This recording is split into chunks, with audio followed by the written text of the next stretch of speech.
Welcome to Good Advice Givers, the podcast where real stories meet real solutions. Whether you're leveling up in life, navigating your hustle, or simply looking for wisdom that works, you're in the right place. We bring you straight talk, actionable tips, and uplifting conversations to help you grow in mindset, money, and motivation.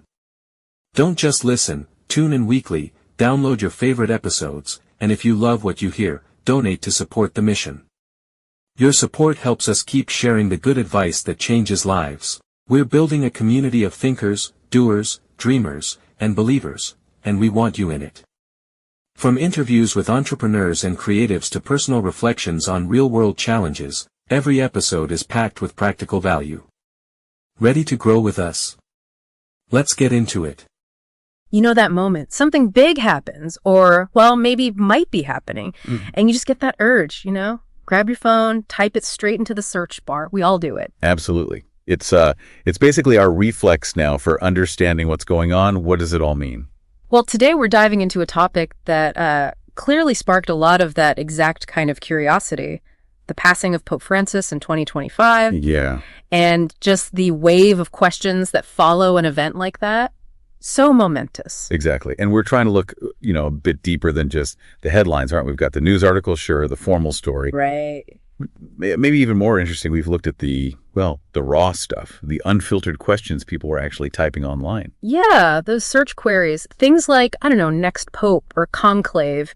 They give us this amazing, real-time picture of what's genuinely on people's minds. So our mission here really is to get past just reporting the news and really understand the main things people were interested in, concerned about when thinking about the pope's passing and, the whole papal succession thing. It was fascinating, right away, is just how many questions were laser focused on Pope Francis himself.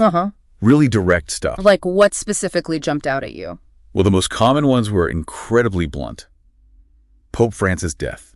Did the Pope die? Even just, is the Pope dead? Wow. It just really shows that basic human need for, immediate factual answers when things feel uncertain. It's quite striking, isn't it? It's not just vague worry. It's a hunt for a yes or no. Precisely. And you see that urgency ramped up in searches that pin down dates like Pope died 2025 or did the Pope die on Easter? That kind of specificity, even when, maybe there wasn't official news yet when they searched, it just highlights how fast information or maybe misinformation can spread and become this focus point online. Right. People are trying to nail down a moment in time, even if the details aren't fully out there yet.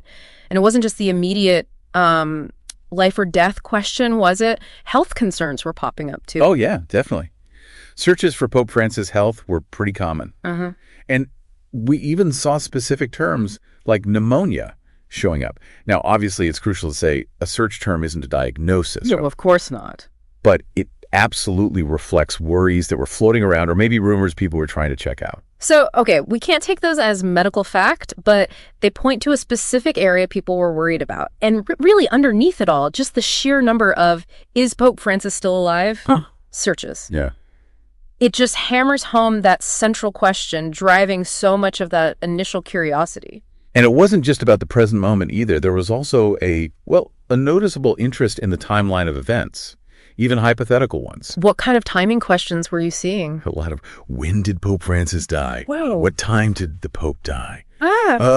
What day did Pope Francis die? It's almost like people are mentally bracing themselves for the news, trying to fit it into a specific structure, even before anything's official. That's a really good point. It's like a collective attempt to build a timeline in their heads.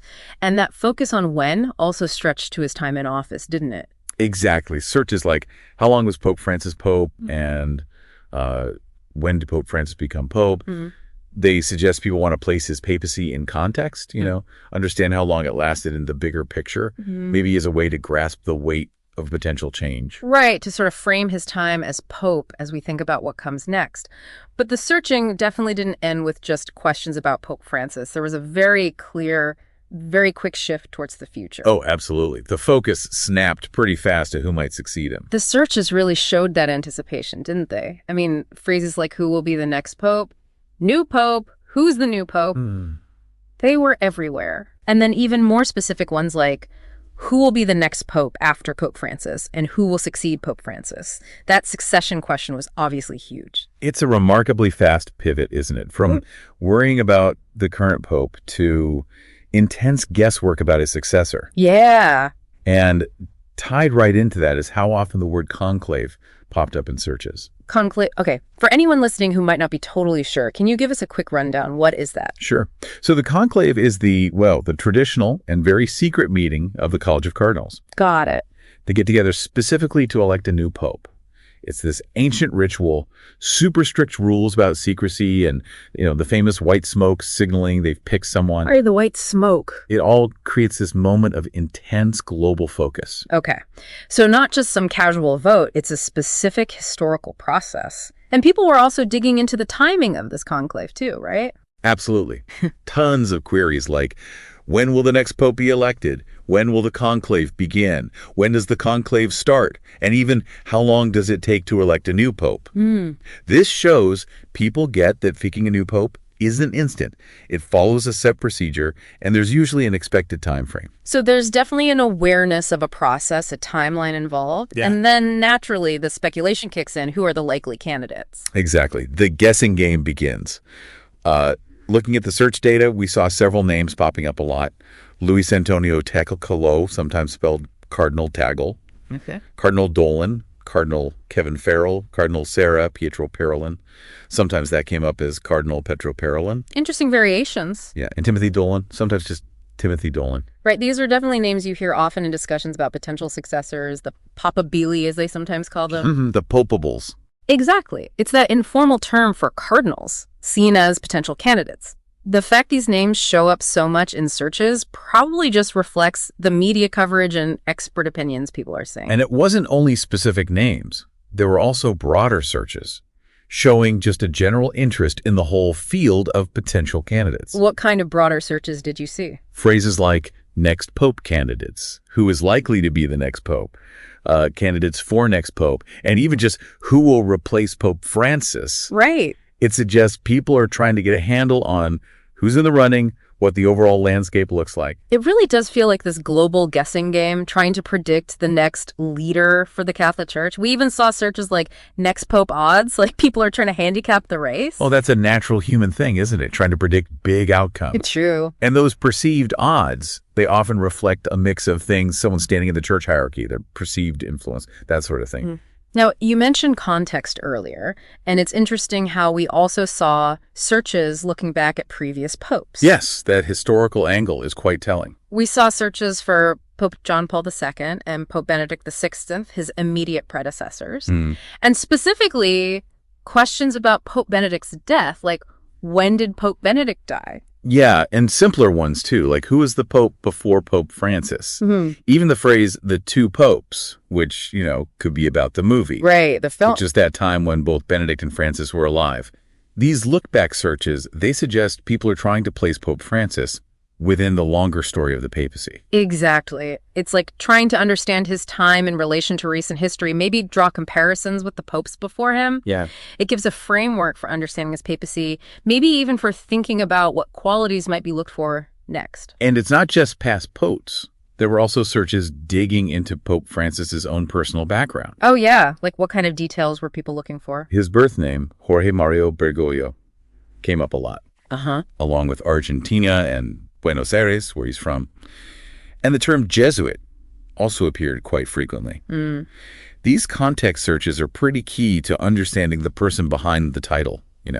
Being a Jesuit, for instance, that's a huge part of his theological view, his leadership style, how he engages with social issues. That's a really important point. The Jesuit order has such a distinct history. Exactly. Known for intellectual rigor, commitment to social justice.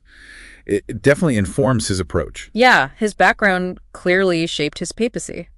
Now, switching back to the actual process, the mechanics of what happens next. Right. We saw plenty of questions about that too. Yes. Definitely a public curiosity about how the church actually works, governance-wise. Searches like, what happens when the pope dies? How do they pick a new pope? And how do they choose a new pope? Were really common. It really shows people want to understand the nuts and bolts of the church during such a critical moment. Precisely. And seeing terms like College of Cardinals and Papal Conclave pop up shows there's at least some public awareness of the key groups involved. Right. The College of Cardinals, just for clarity, is that group of senior clergy, mostly bishops, the Pope appoints. They're his main advisors, and crucially, they're the ones who elect his successor. And it seems like location was also on people's minds during this time. Yes, several key spots within the Vatican were searched for, often. Like where exactly? Well, obviously Vatican and Vatican City were big. Sure. But also more specific places like Casa Santa Marta, which is where Pope Francis lives, the Sistine Chapel, the iconic spot for the conclave, and St. Peter's Basilica.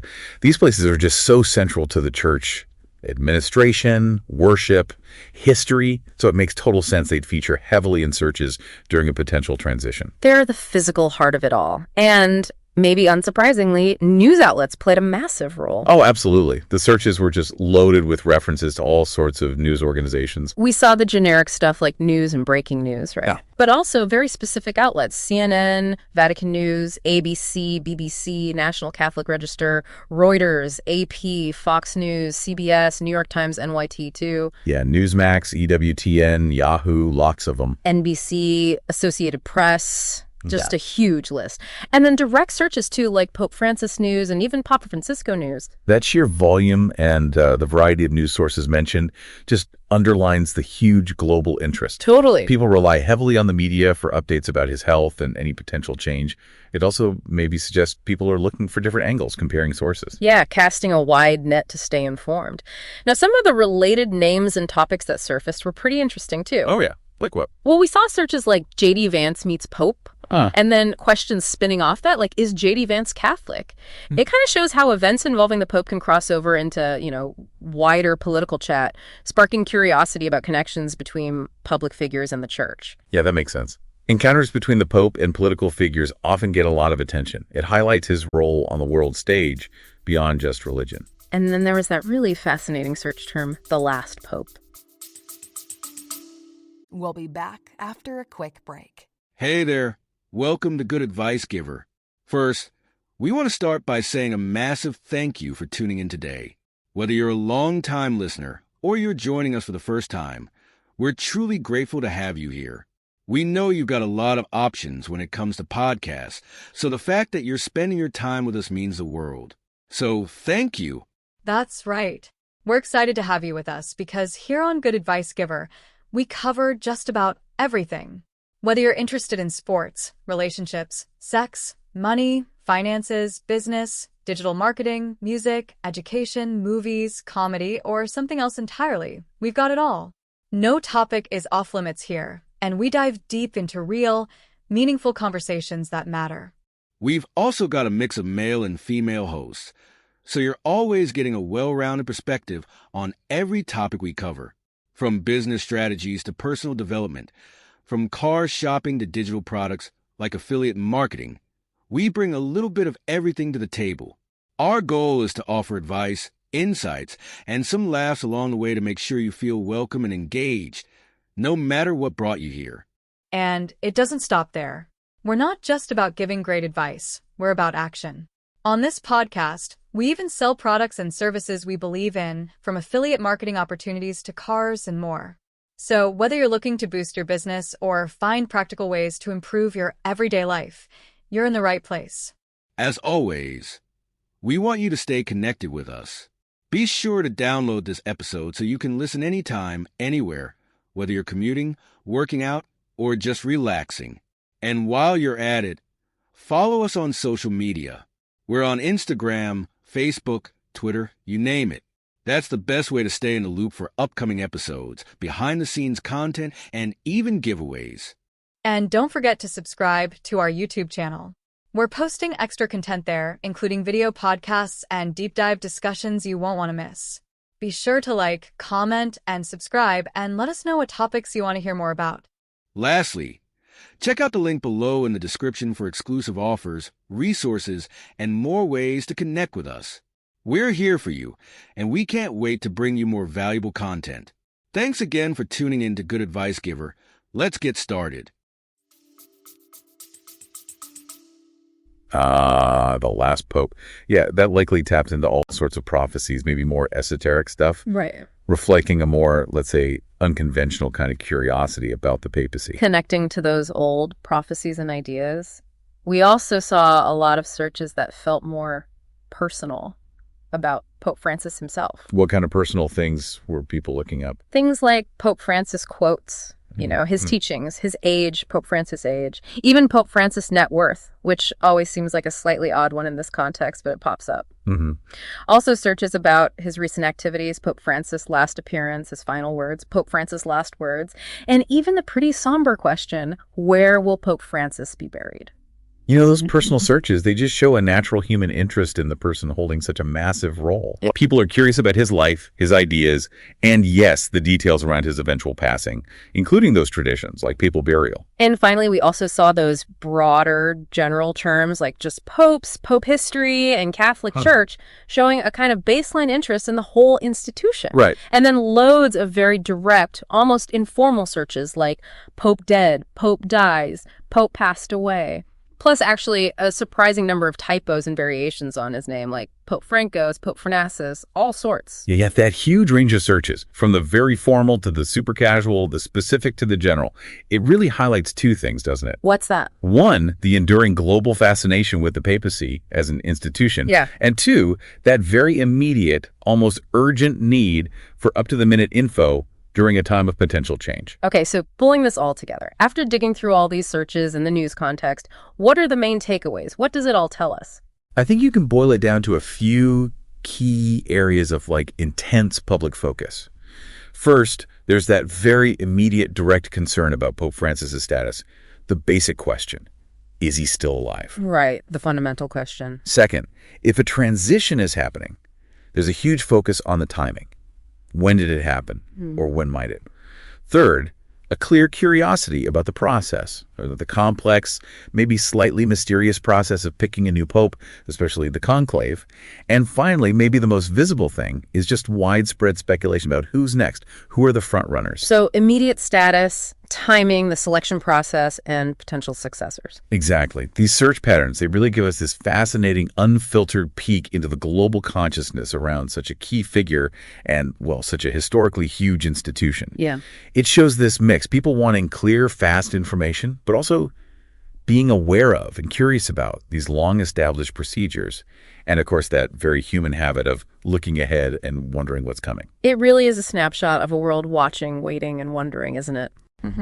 So maybe for everyone listening, as you keep following the news, maybe doing your own searches, just think about the incredible historical weight, the global impact of choosing a new leader for over 1 billion people. Yeah. It's this ancient process playing out right now in our super modern, super connected world. Hopefully this deep dive has given you a bit more insight into the kinds of questions being asked and maybe why they matter. You know how sometimes a big question pops into your head and, the first thing you do is grab your phone and type it into a search bar? Oh, absolutely. Happens all the time. Well, today we're diving into a topic that's clearly on a lot of minds right now, Pope Francis. We've been looking at what you've actually been searching for, the news headlines you're seeing, and the terms that are really spiking things like conclave, next pope, even specific names of potential successors. Right. It's fascinating, really, to see this real-time snapshot of, public curiosity and concern. Yeah, and our mission here isn't just to, list what's out there, but to really try and understand what it all means, to get beyond the simple headlines. Exactly. And we've certainly observed a significant number of searches focusing right on the Pope's well-being. Yeah, what kind of things? Queries like Pope Francis' death, or did the Pope die? Even just, is the Pope dead? They're appearing really frequently. Wow, very direct. Very direct. And these questions, they really highlight a fundamental need people have for just current information. straight answers. Okay, let's maybe unpack this a bit. What really struck me looking at these first searches is just how immediate they are, how factual people want the answers to be. You're not just asking about his health generally. It's that blunt, did he die question. Sometimes even with specific dates, right? Like Pope died 2025, or I saw, did the Pope die on Easter? Yes, exactly. That points to a real urgency, doesn't it?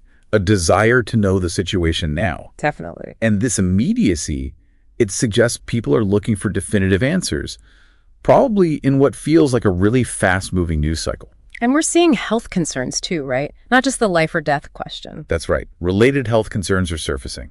Searches for Pope Francis' health generally, but also specific things like pneumonia are appearing. Okay, but just to be clear, seeing pneumonia in a search doesn't mean that's a confirmed diagnosis or anything. Oh, absolutely not. But it does show maybe a particular concern or rumor that's circulating, something people have heard and are checking. Gotcha. And really, at its core, the sheer number of searches for, is Pope Francis still alive? Just underscores the central question on seemingly everyone's mind. And it's not just about right now, is it? I noticed a really specific interest in, the timing of things. Explain that. Well, queries like, when did Pope Francis die? What time did the Pope die? Even what day did Pope Francis die? They're really common. It's almost like people are trying to pinpoint a specific moment it might have happened, even though, there's been no official announcement of anything like that. That's a really interesting point. It's like preparing for the information almost. And this focus on the when, it also stretches to his time in office, doesn't it? Yeah, I saw that too. Searches like, how long was Pope Francis Pope and when did Pope Francis become Pope? Right. Which suggests maybe a desire to understand the duration of his papacy, perhaps as a way to contextualize any potential transition. Yeah. Putting it in perspective. Okay, but the search activity, it definitely doesn't stop with just questions about Pope Francis himself. No, not at all. There's this really strong pivot towards the future. I mean, the searches are just full of anticipation. Like what? Things like, who will be the next pope, new pope, who's the new pope, and then even more specific ones like, who will be the next pope after Pope Francis, and who will succeed Pope Francis? Yeah. The succession question, it's clearly a major point of interest. It's almost immediate, the shift. It is. Yeah. And what's fascinating there is how quickly that focus shifts. The term conclave also pops up frequently in searches connected to succession. Right. Conclave. Can you quickly explain that? Sure. So for anyone unfamiliar, the conclave is that very traditional, highly secretive meeting of the College of Cardinals. They gather specifically to elect a new pope. Got it. And people are asking about the timing of that too. Oh, yeah. People are definitely inquiring about the timeline. We see, when will the next pope be elected? When will the conclave begin? When does the conclave start? And even how long does it take to elect a new pope? So there's an awareness, it's a whole process? Exactly.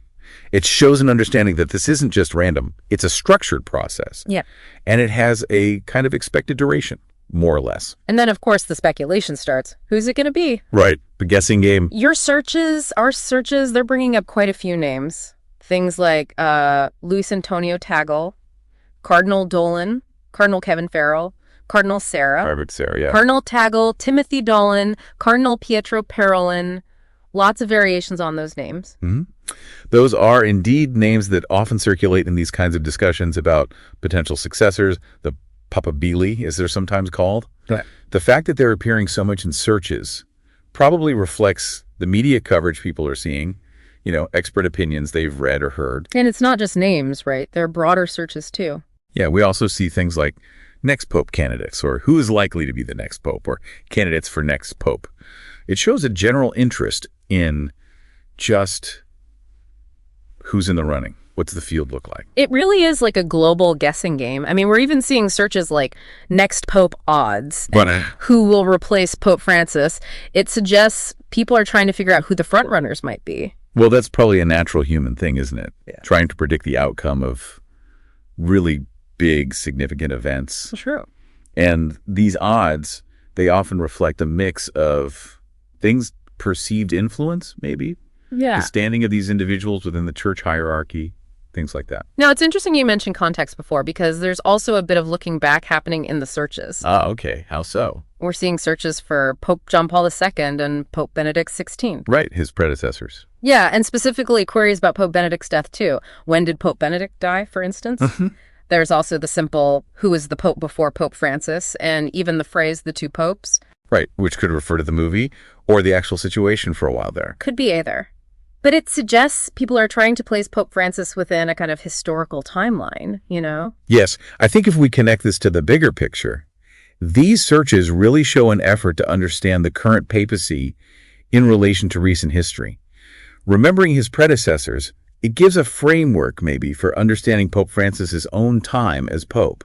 And maybe for thinking about what comes next. Exactly. Perhaps anticipating what qualities or, approaches might be sought in his successor. We also see searches that give us a bit more personal background on Francis himself, like Jorge Mario Bergoglio. His birth name, yeah. Along with Argentina and Buenos Aires.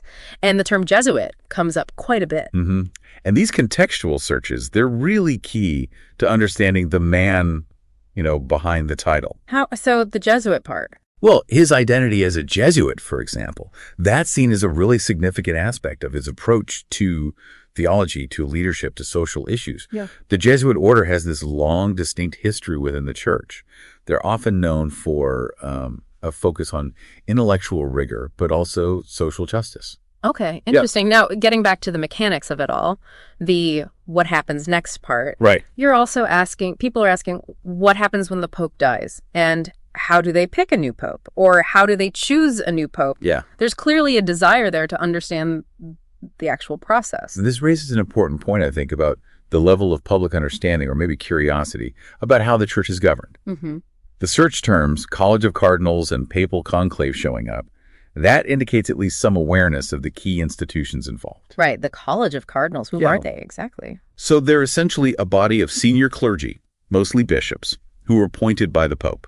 They serve as his main advisors, but crucially, they have the responsibility of electing his successor. That's their biggest role, arguably. And location seems to be on people's minds, too. Ah, interesting. Where? Well, obvious ones like Vatican, Vatican City, but also Casa Santa Marta. Where Pope Francis lives, yeah. Right. And Sistine Chapel, obviously important for the conclave, and St. Peter's Basilica.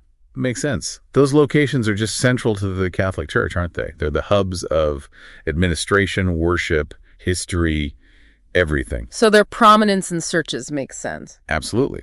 Especially in the context of a potential papal transition. That's where the action happens, so to speak. And naturally, news is a massive part of this whole picture. Oh, undoubtedly. I mean, the search queries are just packed with news outlets. Generic ones like news, breaking news, but also specific ones, CNN, Vatican News, ABC News, BBC News, even outlets like National Catholic Register or Reuters, NAT, all the big ones. Mm-hmm. Fox News, CBS. Yeah, tons of them. And direct searches too, like Pope Francis News or even Papa Francisco News. The sheer volume of those news-related searches, it just underscores the huge global interest in Pope Francis, doesn't it? And the widespread reliance on media for any kind of updates. Totally. Now, some of the related figures and topics that pop up are quite interesting too. Like what? Well, we see J.D. Vance meets Pope, and then related questions about his religion. Is J.D. Vance Catholic? Things like that. Okay. It just shows how these papal events can kind of intersect with broader political or public discourse, you know? Yes, encounters between the Pope and, public figures often generate that kind of interest and maybe speculation. It highlights the Pope's role on the world stage beyond just the church. We also see a few other names like Peter Turkson, Jonathan Pryce. Probably from the Two Popes movie again. Likely. And the really intriguing search term, the last Pope. That one likely connects to various sort of interpretations and prophecies throughout history. It reflects maybe a more esoteric kind of curiosity surrounding the papacy sometimes. Nostradamus predictions, things like that. Right. We also see a more personal interest in Pope Francis himself. People searching for Pope Francis quotes. His teachings, yeah. His age, Pope Francis' age. Even Pope Francis' net worth, which is always a strange one for a pope. Always comes up, yeah. Questions about his last appearance or last words. And then the rather somber query, where will Pope Francis be buried? These personal searches, they reveal that, natural human curiosity about the individual, don't they? The person holding this really significant office, people are interested in his life, his words, and, the details surrounding his eventual passing, including those traditions of papal burial. And finally, there are just broader terms floating around, things like popes, pope history, Catholic Church. General interest? Yeah, and a lot of very direct, almost informal queries, just Pope dead, or Pope dies, Pope passed away. Very blunt. Yeah, plus loads of variations and misspellings, Pope Francis, Pope Francis. It's a real mix of formal and informal ways of asking. And that wide array, I think it demonstrates both things simultaneously. That general, enduring interest in the institution of the papacy itself, and also a very immediate, almost urgent need for up-to-the-minute information, however you phrase the question. Okay. So taking all of this in, this whole stream of searches and questions, what are the main takeaways from this deep dive? What does it really tell us? Well, I think it really seems to boil down to a few core areas of intense interest. Okay. First, there's that very direct concern about Pope Francis's current status. Just, is he okay? Is he alive? Right. The fundamental question. Second, if a transition were to happen, people are very focused on the timing of that event. When did it or when might it occur? The when. Got it. Third, there's a real curiosity about the intricate process of selecting a new pope, particularly that whole mechanism of the conclave. How does it actually work? And finally, maybe most prominently in some ways, there's just widespread speculation about who the potential successors might be. Who's next? The who. So status, timing, process, and successors. That's a very accurate summary, I think. These search trends, they offer this fascinating glimpse into the global consciousness, Yeah. really, surrounding such a pivotal figure and, frankly, a pivotal institution. Yeah.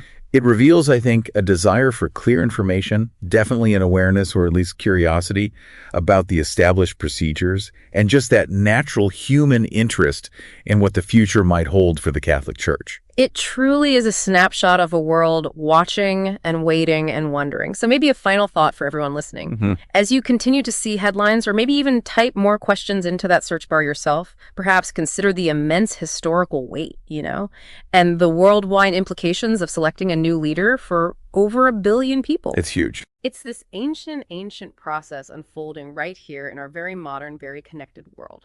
Hopefully this deep dive has given everyone a bit of a clearer lens, maybe, through which to view any future developments. Today is your lucky day. Today is the day that our $3 website works for you, paying you directly to your PayPal daily. Imagine $3 ongoing continuous payments to your PayPal account. Imagine falling asleep and waking up to $300 in your PayPal account. How would this make you feel? How could this help you? What bills could you pay? What kind of fun could you have? What does that retirement look like now? All for a one-time payment of $3. This website is DFY done for you, fully built and completely hosted, and never stops collecting payments for you. You have spent $3 on coffee on a regular, but that coffee won't help you create multiple streams of income. Click the link below.